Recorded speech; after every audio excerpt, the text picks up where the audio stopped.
أعوذ بالله من الشيطان الرجيم بسم الله الرحمن الرحيم الحمد لله رب العالمين الصلاة والسلام على رسوله الكريم وعلى آله وأصحابه ومن استنى بسنته إلى يوم الدين. Assalamu alaikum wa rahmatullahi wa barakatuh, brothers and sisters. Alhamdulillah, we start by praising Allah subhanahu wa ta'ala and we send our salam and salawat on Prophet Muhammad sallallahu alaihi wasallam. We ask Allah subhanahu wa ta'ala to forgive our sins and shortcomings and ask Allah subhanahu wa ta'ala to accept this time and efforts that all of us are giving as good deeds and have mercy on us in this world and in the akhirah, inshallah ta'ala. So, Alhamdulillah, brothers and sisters, we'll have a very quick session today, inshallah, because we're kind of finishing the ISM studies. And from next week, we'll be having our field study starting, inshallah. So, as I mentioned before, we're going to do some subtopics, like random topics about ISMs. Um, you can say these are important, but but they're obviously I put it at the end because they are not coming in the Quran. I mean, it's not a own topic of itself. So there are some subtopics, which is important to know because time to time you will see them coming up in the Quran while you study, so that you don't get confused by looking at those. So that's why to clear some of the things. Okay, so there's four or five subtopics that we're going to discuss today. So obviously, you may not get everything together today in 1 hour, so that's why we're doing the recording. So I would like all of you to go through the recording before the next class so that you can complete the things, okay? And inshallah, next week we'll be studying our fail study. Before we start our fail study, I have some tips and advice, inshallah, I'll be giving you before we finish our lesson today, inshallah, ta'ala, just to mentally prepare you for the next half of the course, inshallah, ta'ala, okay? So without further ado, let's start again. So obviously, we have done our fragments. We have also done our sentence, Jumla Ismiya, where we talked about Mubtada, Khabar, and Muta'alliq bil Khabar. We also see the order of these three parts of the Jumla Ismiya. If the Mubtada is at the beginning, and then the Khabar, then Muta'alliq bil Khabar, their normal order, abnormal order, and in the abnormal order also there is some exception. So all that we have done last week.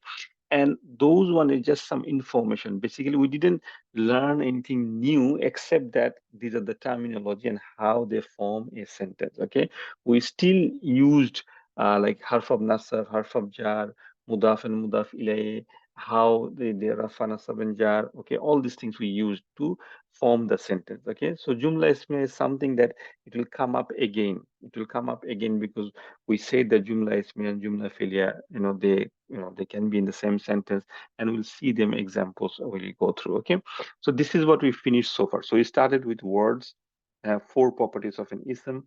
Then we talked to five fragments, and then in the last 2 weeks we talked about the jumla ismiya. So today we're going to talk about some of the subtopics. The first subtopic, there are some special isms in the Quran, and there are five special isms actually.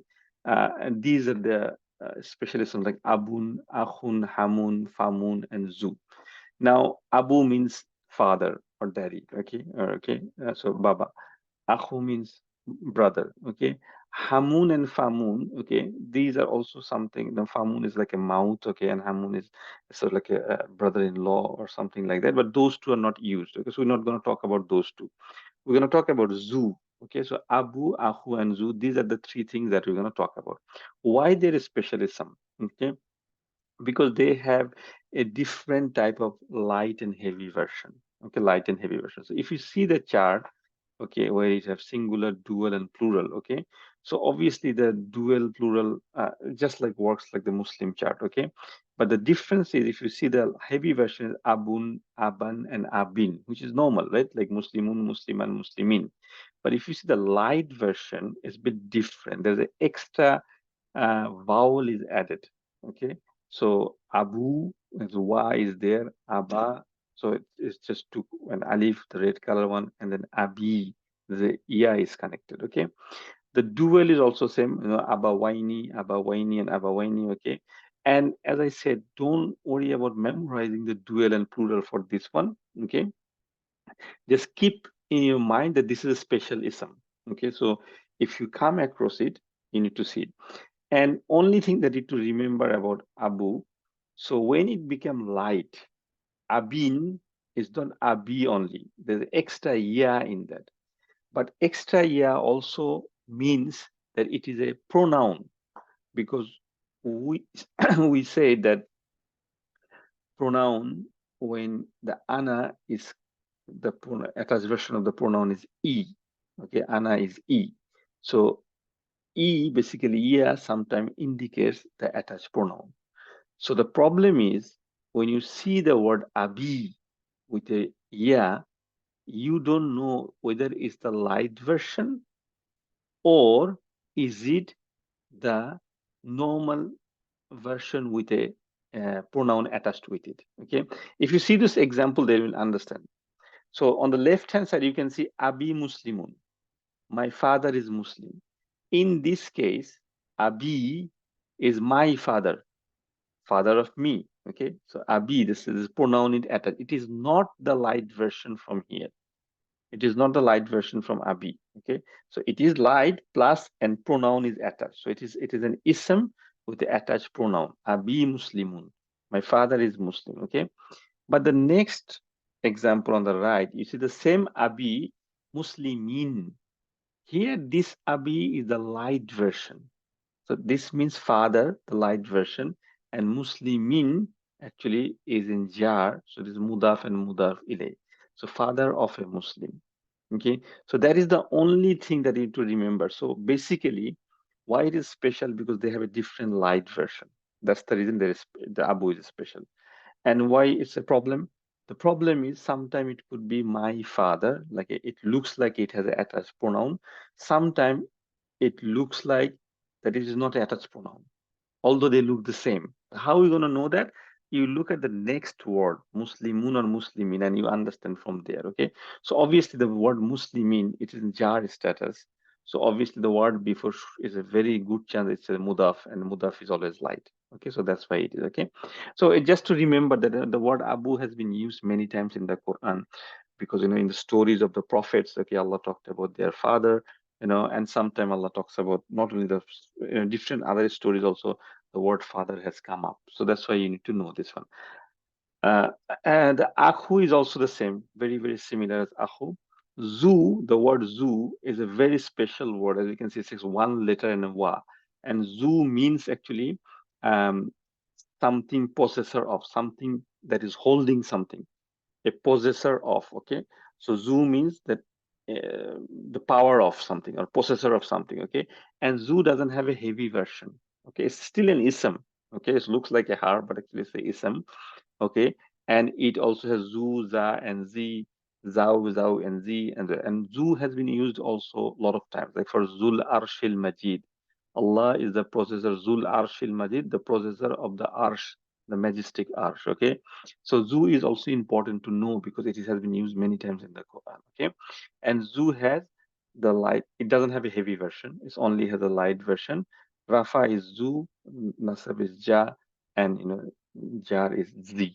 Okay, so now if we look at this, so don't worry about this one. This example of Akhun is okay. So if we see some facts about Zu, it means possessor of, it always light, is always mudaf. So Zu is, because it's always light, is always considered as mudaf. Okay, so if you see the example, Zawai Adlin, Zawai is the dual version of Zu. If you go back to the chart, Zawai is the dual version. So Zawai is mudaf, light, this is light version of Zu, and Adlin is mudaf ilay. Okay, Adlin is mudaf. So the Adil means to the have the how do you call it, the justice. Okay, the justice. So the possessor of two justice. Okay, if we see also Zulkarnain, the name Zulkarnain is very famous, right? It's in Surah Kahf, Allah talked about Zulkarnain, right? So Zulkarnain actually is not a name, it's like a title. Okay.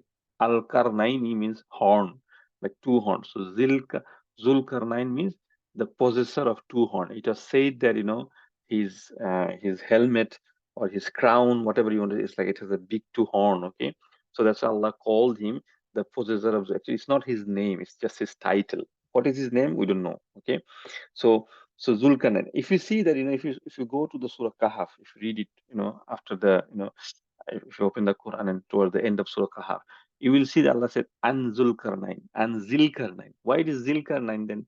Because an is our harf of jar.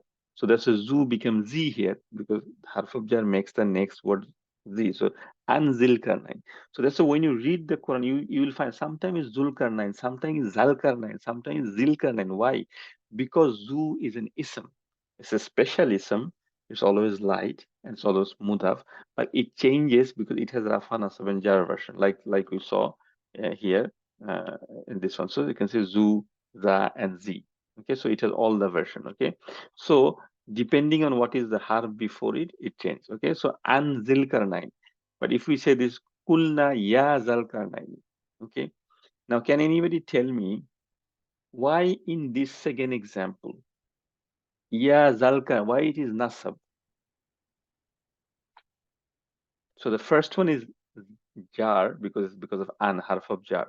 But why it is Zalkarnaini here? Why it's not Zulkarnain here? Yeah, Zulkarnain should be it should be yeah Zulkarnain because it's the title, right? So Allah is talking here, and this is also the ayah of the Quran. So Qulna means we said, yeah Zulkarnain. That's the meaning of it.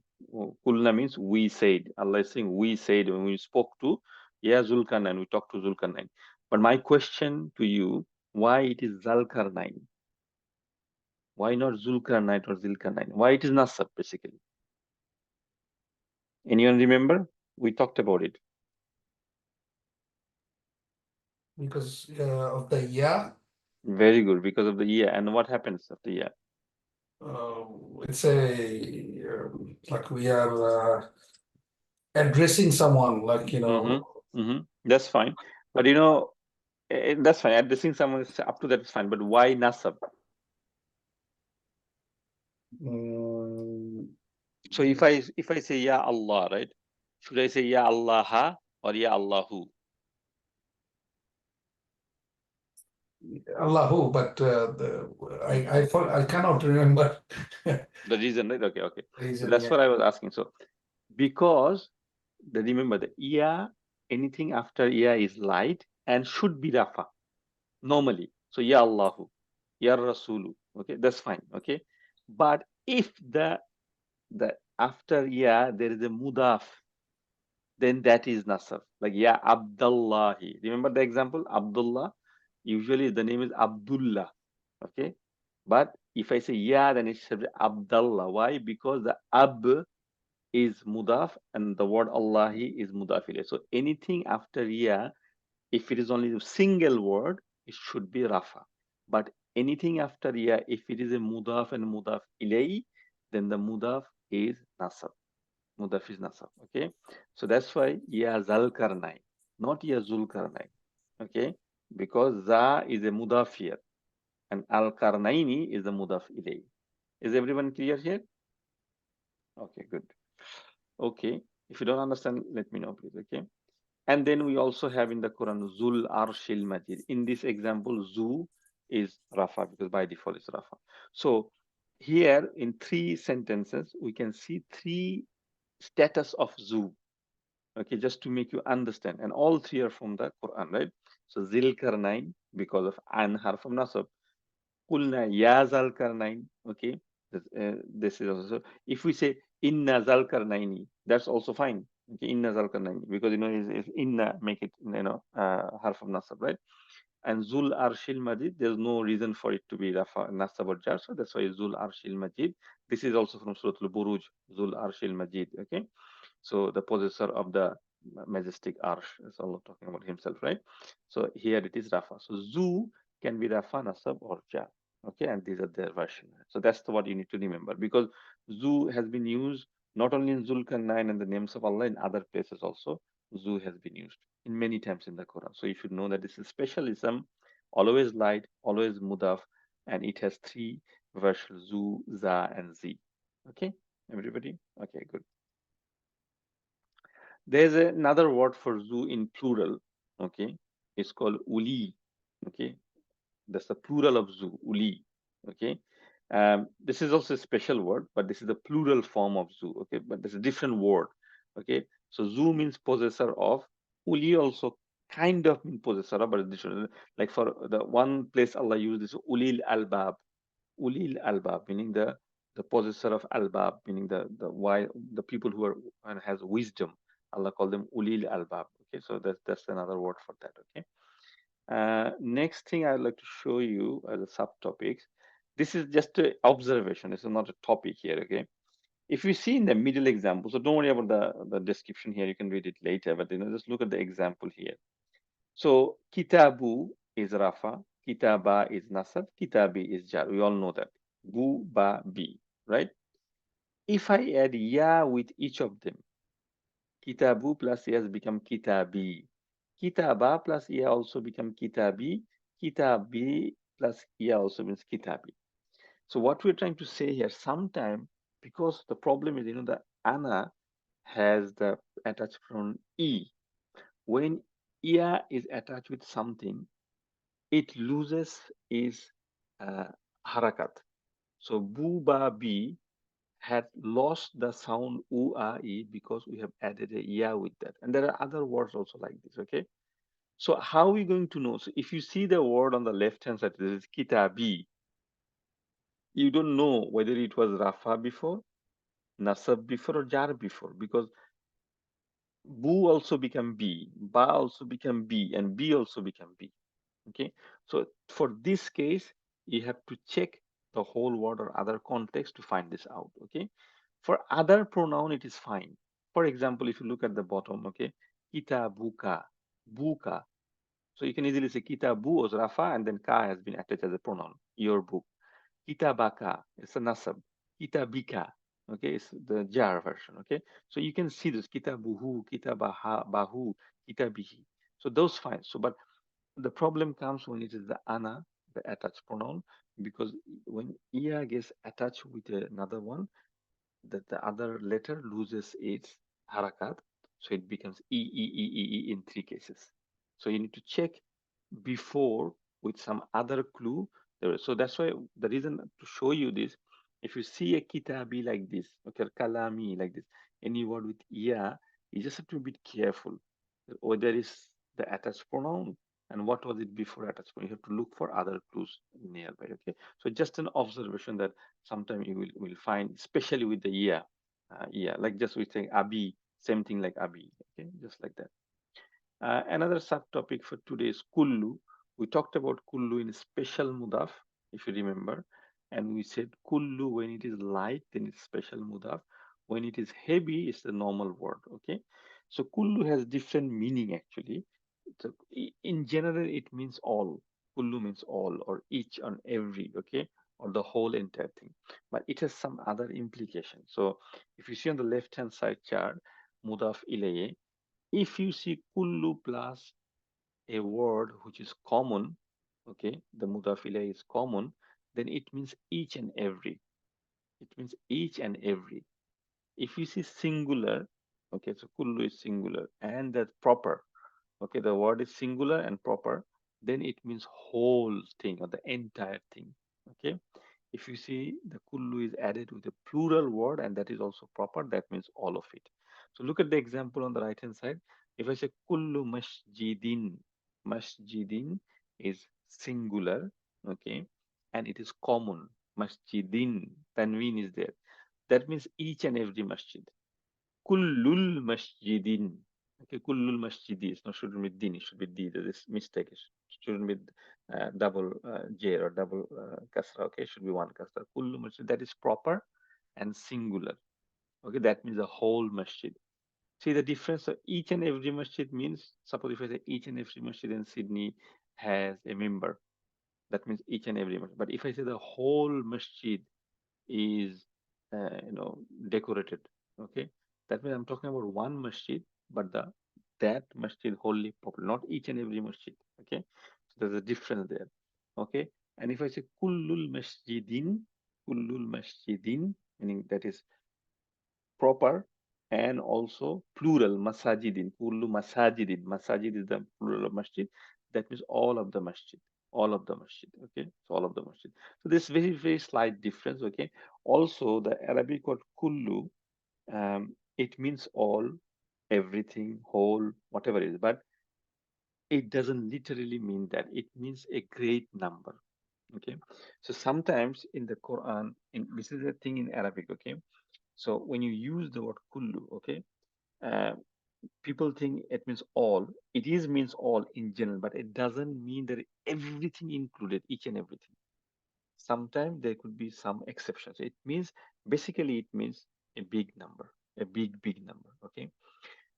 Same thing with the number 70 in Arabic. 70. You heard a lot of hadith that if you do this, you get 70 times rewards, especially in Ramadan time and everything, right? If you do one good deed, Allah give you 70 times, okay? It doesn't literally mean 70 times. 70 actually, 7 or 70, all these things in Arabic means a big number. For example, in English, we say, no, hey, I called you 100 times. You never pick up the phone. What happens to you? Okay. We say like this, okay. Or sometimes we say, oh, I love Roshagulla so much. I eat 100 of them. I can eat 100 of them. Okay. I like jalebi so much. I can eat 100 of them. But it doesn't mean 100 of them, literally, right? You don't count them. It means that, oh, that means he's fond of jalebi. If he's a big fan of that, he can eat a lot. Okay, a lot. Okay. That's what it means. Even 100 in Arabic also means the same. It doesn't mean literally 99 plus 100. It means a big number, a lot number. Okay, so that's why whenever you heard a hadith or something, okay, of course, it not literally means 70 means 70. It means more than, it could be more than 70 also. It's if it's a reward or something, okay? But it basically means a big number. So just like that, kullu also means in general, it means all and everything. Meaning you can think of like this 99% thing. But there still could be something that is less. Why I'm saying that? Because uh, there are people, and websites that they try to find errors in the Quran without understanding the Arabic language, right? So they say, okay, Allah said all creation had been created in pairs, meaning a male and a female. That's what Allah said in the Quran, okay, in Surah Al-Anbiya. But not all of them has been like that. For example, one guy said, okay, the amoeba, then small bacteria and virus, do they have male and female? They don't have, right? Then Quran is wrong. Allah said wrong. No, because Allah used the word kullu. Okay, so that doesn't mean that every detail thing. It means most thing in general. That's what it means, and that's what been understood in classical Arabic language. This is what it means. Okay, and even with that, if you see that every word depends the meaning. What is the word that comes after that also? Like if it is a common and proper, especially in terms of kullu. Okay, is it proper or singular, plural or proper?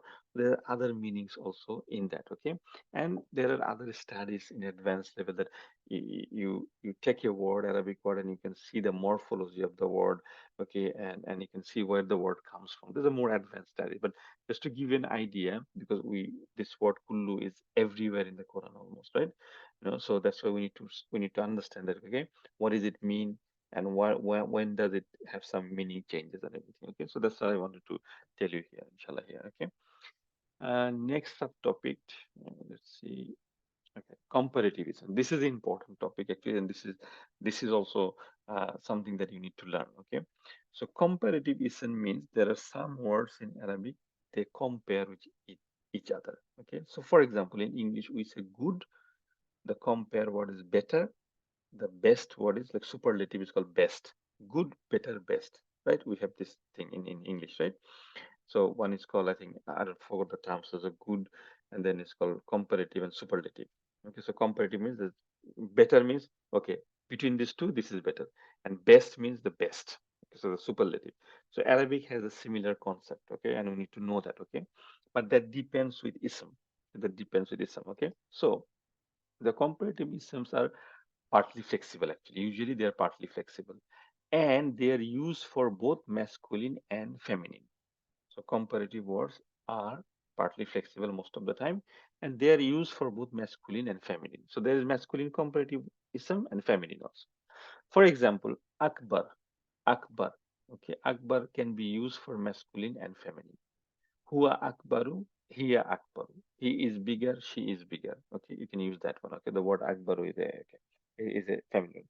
Whereas when the isms are superlative, masculine and feminine forms are different. So the same word, when it is comparative, you can use it for masculine and feminine. But if it is superlative, then the masculine and feminine bit of a change. Okay, superlative isms are made by adding an al to the comparative ism or making it a mudaf. So a comparative word, listen to me carefully this one. A comparative word became superlative in two ways. Either you add an al before it, or you use the comparative word because it's an ism as a mudaf. If it is used as a mudaf, or if it has a al on top of it, then this is a superlative word, not comparative anymore. Okay, so al akbaru is a masculine and is in superlative form. Huwal akbaru is he is biggest, but we can say hiyal akbaru. It's wrong. The feminine from akbaru is kubra. Therefore, hiyal kubra. Huwal akbaru is he is biggest. Hiyal kubra is she is biggest. So what's happening here? I'll explain one more time. Listen to me carefully. The word Akbar is a comparative, and there are a few other comparative words. I will give you a chart of 10 maybe. You can memorize them if you want to. These are commonly used. There are other also, there are many, many, but in the Quran, the generally 10, 12 of them are very common. Okay. So a comparative word can have masculine and feminine. But when it becomes superlative, how does it become superlative? Two ways. You add an al or you use it as a mudaf. Okay. When it becomes superlative, the same superlative word with the al, you cannot use for feminine and masculine, same word. Masculine has a different version of the superlative word. Comparative, masculine, feminine, same. Superlative, masculine has a version and feminine has a different version. And how does it comparative word become superlative? There are two ways. Either you add an al or you use as a mudaf. And we're going to see also the use of mudaf in the next slide. Okay. So these few words are in the Quran, comparative and superlative. If you look at them, the first one is Akbar. We say Allahu Akbar all the time. We start our salah with Allahu Akbar. Allah is greater. Okay. We know that Allah is the greater. Why it is greater? Because greater than anything else. When you say Allahu Akbar, it means that Allah is greater than anything else. But it's a comparative word. Okay. And the superlative form of Al Akbar is Al Akbaru, and feminine is Al Kubra. And feminine means Al Kubra is become non-flexible because of the Alif Maksura. Okay. Ahsan. Ahsan means beautiful. Okay, or more beautiful, nicer. Okay, nicer. Al Ahsan is the nicest. And Husna, Al Husna is the nicest in feminine. A lot of people's name are Husna, like the sister's name is Husna. Husna means the best, okay, the best or the most beautiful. Okay. Asgar, Asgar means smaller. Okay. Al Asgar means smallest, and Sugra, Sugra means the feminine version of the superlative. Azam, okay, like my name is Muhammad Azam, right? So Azam means greater. Al Azamu is masculine superlative, and Uzma is superlative feminine version. Okay. Adna, Adna means lower, lower. So low and lower, comparative lower. Al Adna is the masculine superlative, and Ad Dunya is the feminine superlative. So dunya, the word dunya that we say, it comes from the word Adna. Adna means lower, and dunya is the lowest. Okay, to Allah, dunya is the lowest. Okay, not lowest in a negative sense, but it is lowest, it is the lowest place because we all came from Allah subhanahu wa ta'ala. All our soul has been made the heaven. Allah created all our soul together, and that is the place we'll go back, inshallah. Right? But we came to this lowest place, dunya. Okay, a lower life. Okay, akhirah is in the other side, hereafter. Okay? So that is the higher place. Okay, so adna comes from the dunya word, comes from adna. So dunya actually the superlative feminine word. Okay, for the adna. Okay, al, a'la. Okay, is al a'la is the higher, and uli is the highest. Okay, asfal, asfal means also means You can say asfal means low or okay, nominal, and asfalu and sufla is the feminine version. So these are few comparative words commonly used in the Quran. There are other, and if you see those words, they're all in the same format. Format means akbar, ahsan, askar, azam. The second letter always has a sukun, and the third one has a fatha, and the first one is like a alif, like alif and hamza, right? So the ala, asfal, so all of them same pattern, okay? And this is also, I think someone is asking a question, right? If Husna is feminine, why we call Allah's name Asmaul Husna? Yes, very good question. Who asked this one? Okay. Asmaul Husna. Why do we get Asmaul Husna? Actually, very good. Why? The word Asma comes from Ism, right? Asma ul Husna. And it is a mudaf and mudaf ilay. Okay, Asma ul Husna. Okay, Asma means the name, and the Asma is feminine because it's non-human plural. Okay, Asma is feminine. It comes from Ism. Okay, Ism means name, and Asma is the feminine. So Asma ul Husna, the best of Allah's names. Okay, so that's why, because the word itself is feminine. It's a broken plural. Asma is the broken plural of ism. That's why we have to use the feminine, adjective for that. Okay, like a most of sifa. So asma al husna. Okay, so al asma al husna. Sorry, most of I said mudaf and mudaf. Mistake. Most of sifa. So we have to use a feminine version. Okay, like for example, I think we did one example like this. Hayatud dunya. We always say hayatud dunya. Allah used in the Quran. Hayatud dunya.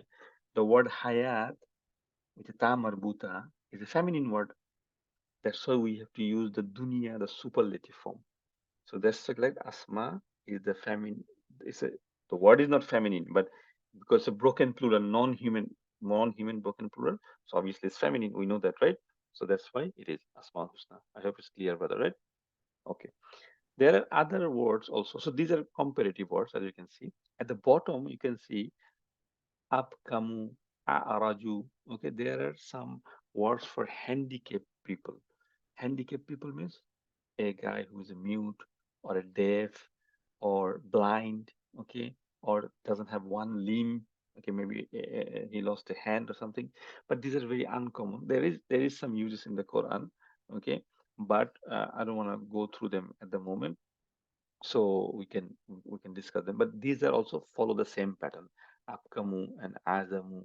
Okay, these are also follow the same pattern. Okay, so what they're trying to say here, the comparative words works like that.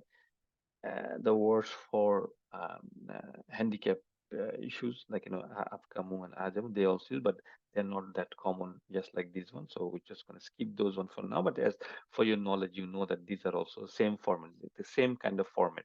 Akbaru, Akamu, Azamu, Araju. Okay, same kind of format. Okay. So now, if we look at some examples of this,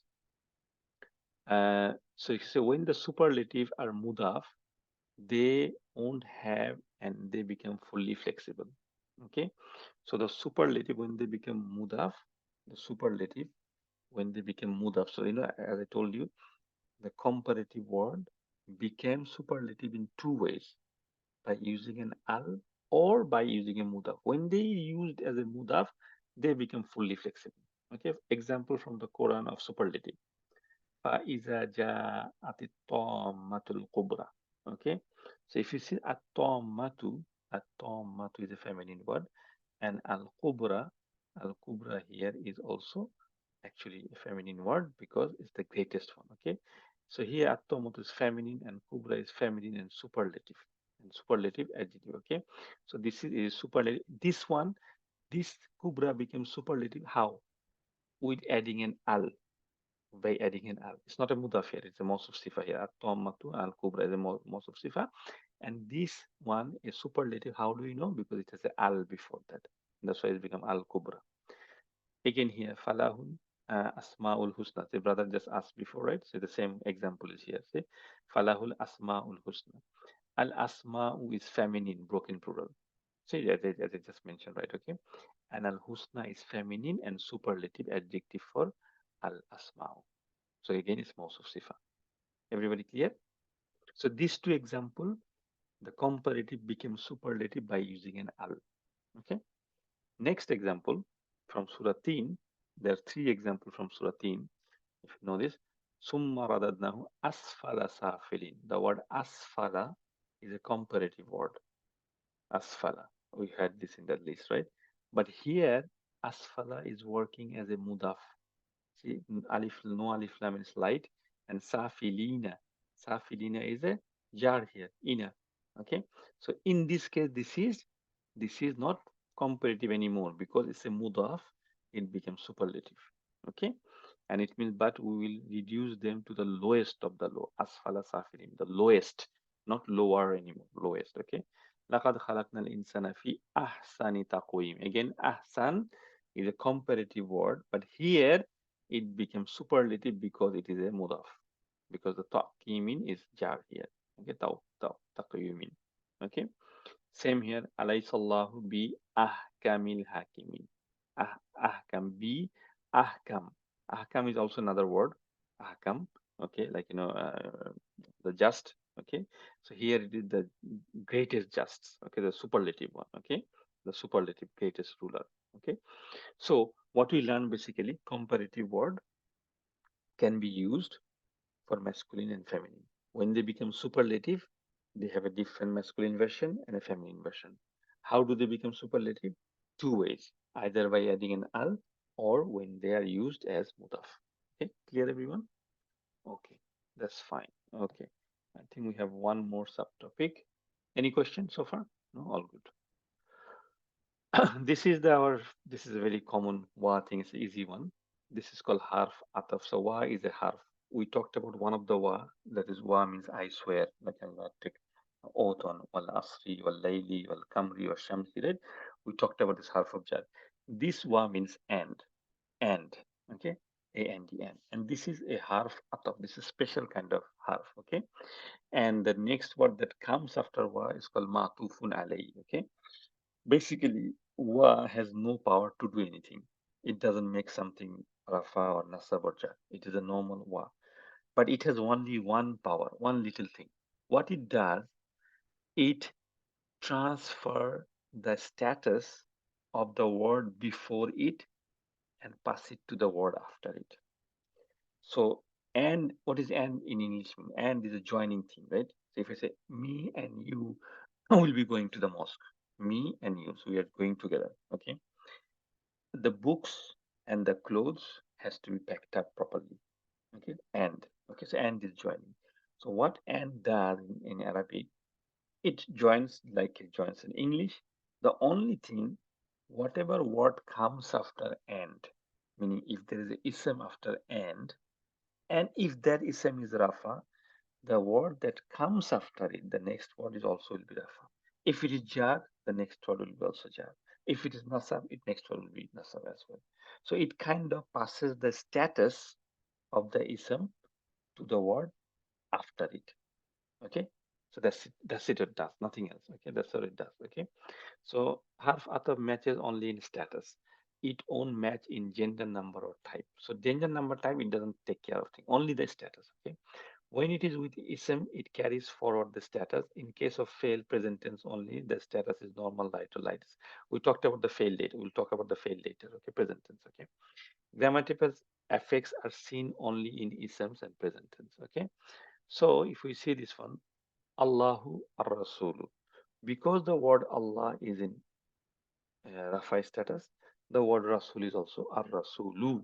Okay, it is in Nasab status. Okay, if you see this long ayah, it starts with inna. This is a famous ayah of the Quran of Surah Al-Ahzab, ayah number 35. Okay, Allah talks about 10 types of qualities for a Muslim man and Muslim woman. Okay, this surah actually, the Surah Ahzab is also a very special surah. Um, it is, it has so many unique things. Okay, it's the Madani surah. It also talks about the Battle of Ahzab. The Khandak. Also talks about the Battle of Khaybar. It also has the name of the only Sahaba mentioned in the Quran. Who knows the name? Only Sahaba mentioned by name in the Quran. Jaid radiallahu anhu. Yes, yes. The next ayah after this, the 35, 30, 36, ayah number 37 mentioned that his name, okay? This surah also has the name Muhammad. Like there are other three surahs, which has Muhammad, the name Muhammad twice, and the name Ahmed. Surah Hazab also has the name Muhammad. This surah also is has an ayah, the same ayah that Allah mentioned the Zaid's name, radiallahu anhu. Allah give Zainab bint Jash, the cousin of Rasulullah, in marriage to him. So the marriage has been done by Allah subhanahu wa ta'ala in this ayah. So in that marriage of Rasulullah, there was no need for wali. Why? Because Allah in the Quran, in the ayah, has said that I have given her to you in marriage. This is a special ayah, and actually, our mother Zainab, she used to take pride, with humility, saying that, all of your marriages happen in dunya, but my marriages, Allah published in the Quran. Okay, my, the agreement of my marriage is in the ayah of Surah Al-Ahzab. Okay, also this surah has another thing, this special ayat, what Allah mentioned, the 10 qualities. And if you remember at the very first lesson, we say that, when Allah talked about, like in Arabic, when you say masculine pronoun, like Muslimuna, okay, it includes men and women together. So Allah doesn't have to separately put a feminine pronoun. But some of the Sahabiyat, the companions, Allah, Rasulullah, the lady companion, they asked, yeah, Rasulullah, Allah only talks about the common way, like men, and then sometimes Allah talks about the men only. So Allah heard their complaint, not complaint, like they were just kind of upset. So that's why in this ayah Allah mentioned each of the pronoun with masculine and feminine, masculine and feminine, masculine and feminine. 10 of them. There's 10, exactly 10 of them. Okay. And also this surah has also it has a special ayah that all the in the Juma khutbah, the khatib ends the ayah, inna allaha wa malaikatu yusalluna ala nabi, certainly Allah and his angels give salam and salawat on Prophet Sallam. So you believe, you also give the salam. So that's also a special ayah in this surah. So there are many things in this special. Okay, so here you can see the ayah started innal muslimina. So in this case, muslimina is nasab, but you don't need to use inna in every word, because inna has been used and then the wa so many times. So all of them are nasab. All of them are nasab because of inna. First one is nasab and everything else is connected with wa. So that's why it is all nasab. So inna al muslimina wal muslimati wal muslim mu'minina wal mu'minati wal qanitina wal qanitati wal sadiqina wal sadiqati, up to the end, all of them are, all of them are. So this is an example that wa is transferring, the passing the status. Okay. If you see this example, right, al husna was ziyadatu. So if you look at the highlighted word al husna, right, it has alif maksura. But if I ask you what is the status of this word, is it rafa nasab or jar in this example? What are you going to say? The status of al husna is rafa nasab or jar in this example. Rafa. Why? Because second word is in Rafa. Yes, and it is connected with wa. Okay, Yeah. that's why. Okay, so that's the example. All of them are like this. Okay, as-samawati, ati could be nasab or jar, but if you look at the second word, which is after the wa, is al-arda nasab. So in this case, as-samawati is nasab. Okay, it could be nasab or jar because we know ati is nasab or jar, but because of wa, we can tell that. Okay, same thing with all the examples. All the examples. Okay. So these are actually few subtopics that I wanted to discuss. So we talked about comparative words. We talked about harf ataf. We talked about kullu. We also talked about that, the three special word abu, ahu, and zu. Okay. So these are some random topics with the isms. So inshallah, with this, we finish our ism studies for our basic level of Arabic, inshallah, ta'ala, the foundational course. Next, we start the fail. Now, for fail, from my 7 years of experience that I'm doing, a lot of participant brothers and sisters, when we start fail, they kind of lose their patience. Why? Because fail has a lot of memorization. You have to memorize a few things there. A lot of charts are there from the first lesson. Okay, so there are basically two kinds of fail we're going to talk about. Fail means verb, simple way, right? So we're going to talk about past tense and present tense. There's no future tense in Arabic. Okay? So it's past and present. Okay, present is used as future, and we'll know how. It's depending on the context, and there are some harfs. There are some harf that use with the present tense that indicates the future tense. Okay, so please be prepared mentally that if you really want to learn fail, fail is, I would say, of course, a bit challenging than the ism. Okay, because every fail travels through the 14 pronouns, the pronoun chart that we learn. And if you remember, I told you that if we don't know the pronoun chart properly, we cannot do the first lesson of fail. So, hua, huma, hum, hiya, huma, hunna, anta, antuma, antum, anti, antuma, antunna, ana, nahnu. These 14 pronoun you must know. Okay, because fail revolves around this pronoun. Without pronoun, there's no fail. Simple as that. Okay, because every time you have to memorize those things. So and there's some charts. It looks a big chart because there are 14 words there. So people kind of get scared. So oh my God, so many things to memorize. But actually, it is not too many things. The Huma part is very common. Okay, so it's very similar because only maybe 10, 9 to 10 words anyway. Okay, or maybe less actually. Okay, for some cases less than that. So don't lose, I mean, heart, and don't think that's too much coming up. Okay, so fail is more kind of memorizing the chart. Okay, and of course understanding, and we'll understand that there's a lot of things to understand, obviously, just like we did in our ism. But obviously, because it is the second part of the course, just like anything you do, right? Of course your half yearly exam will be easier than final exam, right? Because you're gonna cover more lessons. Okay, so just like that. So I would say that please do your pronoun chart one more time if you haven't done so. Okay, there, because fail revolves and works with pronoun. Simple as that. Okay, it cannot happen without pronoun. Okay, and there are other things like we will talk about jumla failure also, how it works. Okay, we're going to talk about the doer of the fail, how it works, how we're going to know who's the doer and everything. So there are a few other things obviously we're going to cover there. Okay, and also we have some harf. So we have harf of jar, harf of nasab, and in ism, right? So we have some harf that works with fail. Okay, it's similar, like 8 or 10 of them. Okay, something like that. Okay, so we will have a chapter of harf, different harfs. Okay, also fail has, just like ism has light and heavy, fail also has a similar kind of thing. So some of the lessons is similar topic but different materials. Okay, but again, the problem that I saw, that is the memorizing part, because it's the chart and the pronoun, and it can be confusing, obviously. Okay, even for me. Okay, because fail is not as simple as ism. Okay, it is it is some bit more things inside, so less thing inside but more contents. Okay, so just mentally prepared, inshallah ta'ala, because you have done almost half of the course and you've done well. So I think it shouldn't be a problem. We take fail slowly. Okay, because there are different version of the fail. Okay, so we'll have at least another I don't know, whatever lesson we had done, probably 16 lessons so far, or 17 lessons.